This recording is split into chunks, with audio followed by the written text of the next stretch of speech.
You ever have one of those moments where life just stops you cold, like a punch you didn't see coming?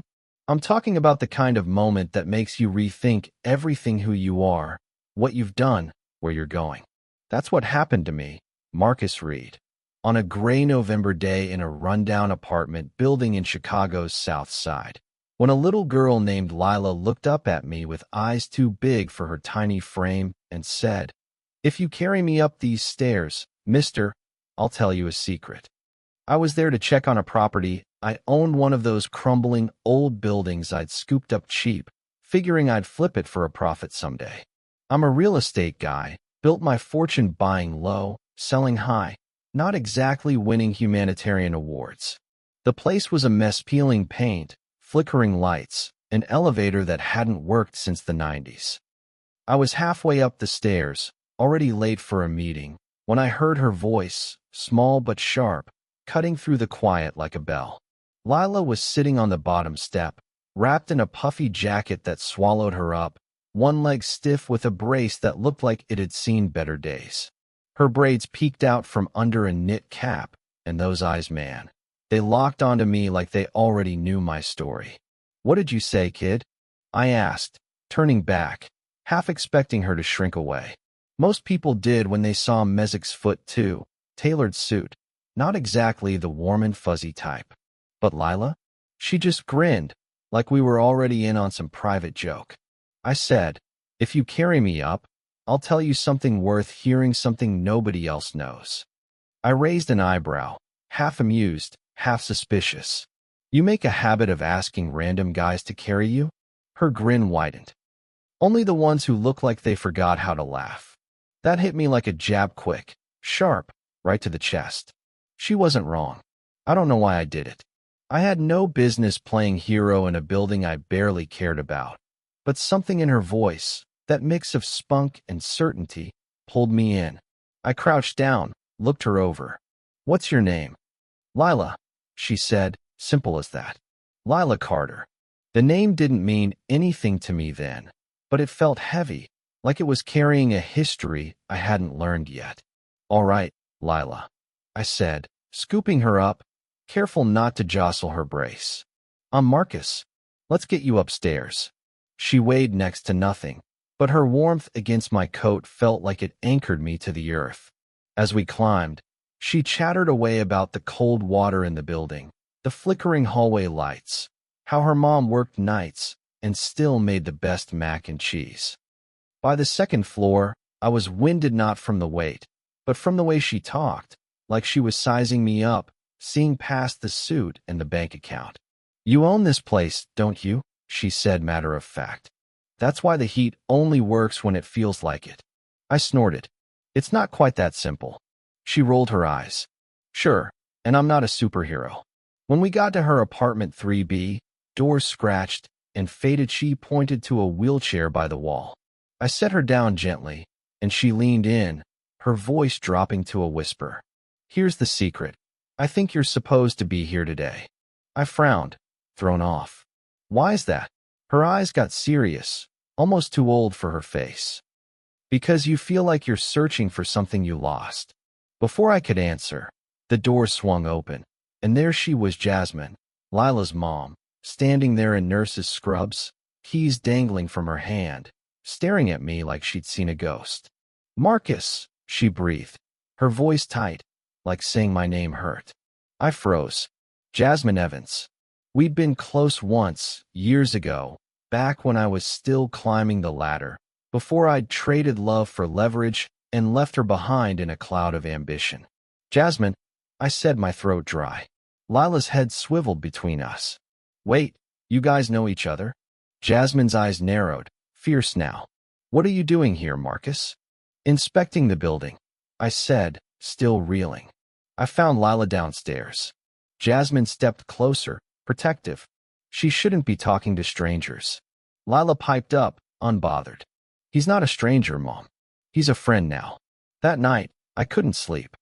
Lila's words, Jasmine's face, the way they both looked at me like they saw something I'd buried long ago, it churned in my head. Lila had mentioned a condition, something rare, genetic, passed down through bloodlines. It hit me hard. Genetic. Could she be mine? The thought was crazy, impossible, but it wouldn't let go. I'd walked away from Jasmine 10 years ago, chasing deals in Dubai, London, New York. Had she been pregnant? Why wouldn't she tell me? The questions burned, and by morning, I was back at their door, asking Jasmine point blank. Her face went pale, but she didn't deny it. She's got a bone marrow disorder, she said, voice low. Diagnosed 3 years ago. Rare. No matches in the family. I swallowed hard. Did you test me? She looked away. You weren't here. That was the spark, the moment everything changed. I got tested the next day, and while we waited for results, I started digging. Lila needed a donor, and Jasmine was drowning in medical bills, working double shifts just to keep up. I could help with that, sure, but money wasn't enough. I wanted to be there, to show up, to fix what I'd broken. But then the trouble started. A CPS worker showed up at Jasmine's door, clipboard in hand, asking about Lila's care, her living conditions, hinting at neglect. Jasmine was furious, shaking as she answered their questions. I knew it wasn't random. Someone was stirring the pot, and I had a pretty good guess who. Enter Victor Hayes, my old business partner turned enemy. Back in the day, we'd built a real estate empire together, but I caught him skimming profits, funneling cash into offshore accounts. I turned him in, and he lost everything: his reputation, his wealth, his freedom for a while. He'd been out for years now, but the grudge? That was alive and well. I ran into him at my office a week later, all smug in a flashy suit, leaning against my desk like he owned it. Heard you found a kid, Marcus, he sneered. Real heartwarming. Too bad the press might not see it that way. I stepped close, voice low. You called CPS, didn't you? He shrugged. All fake innocence. Why would I do that? I'm just saying, you're not exactly Father of the Year material. Walk away, Marcus, before this gets messy. I didn't blink. Get out, Victor, and stay away from my family. He laughed, cold and sharp, and left a warning hanging in the air. You think you're clean now? The past doesn't forget. The test results came back 3 days later, 99.8% match. Lila was mine. My daughter. 8 years old, fighting a disease I didn't even know about, and I'd missed it all. Jasmine didn't fight me when I said I wanted to help, but she didn't trust me either. You don't get to waltz in and play hero, she snapped. You left me, Marcus. You left us. I didn't argue. She was right. But I wasn't leaving now. I became the donor Lila needed, went through the procedure, felt every needle, every ache, and didn't complain once. Lila visited me in recovery, waving a juice box with a get-well card taped to it. You look like a ghost, she teased. Thanks for the honesty, I shot back, grinning. She leaned in, serious now. You're really here, huh? I nodded. For good, kid. But Victor wasn't done.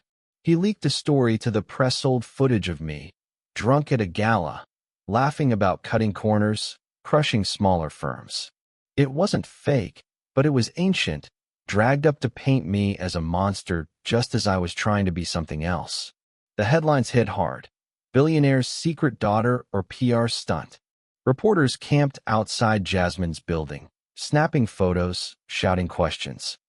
Lila saw it all, clutching her stuffed rabbit, asking why people were so mad.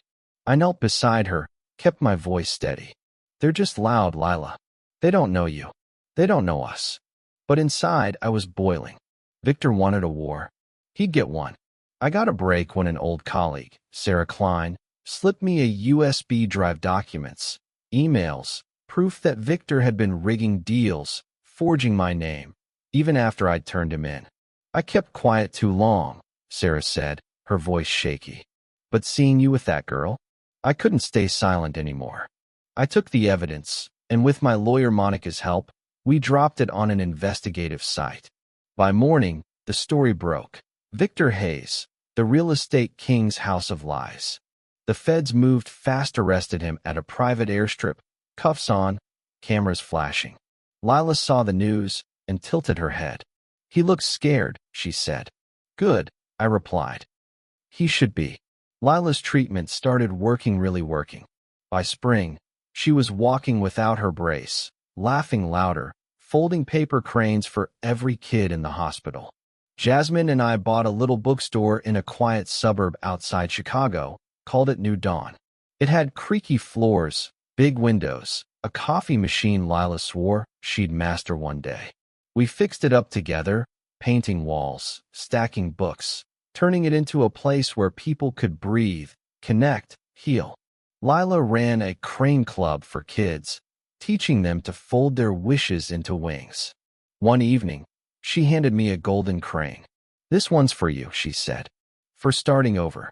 I kept it on the counter, right next to a photo of her running through a field, free. But the past wasn't done with me. A letter came, no return address, just a single line. "You can't bury what's still alive."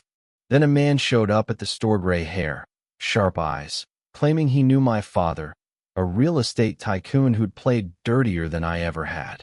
"Some people don't like how you stirred things up," he said, sliding a card across the counter with just a number and a strange symbolic snake eating its tail. "Call if you want the truth about your family." I didn't call. But another letter came, with an address for an old warehouse my dad used to own. Against my better judgment, I went. Found a box of files, proof my father had buried failed projects, shady deals, even accidents, all to protect his name. My name. I showed Jasmine everything. She didn't flinch, just took my hand. "You're not him, Marcus. You're Lila's dad." That was enough to push me forward. I filed the evidence with the feds, stood in a courtroom, and told the truth, not for me, but for every family my father's choices had hurt. The case is still open, still messy, and some days I wonder if I did the right thing, dragging those ghosts into the light. But then I see Lila, reading in the bookstore, her laughter filling the air, and I know whatever comes next, we'll face it together. So here's my question for you. When the past comes knocking, do you open the door, or do you bolt it shut? Drop a comment. Tell me what you think about justice, about family, about second chances. Maybe you've got a story like this, one that changed everything. Share it. I'm listening.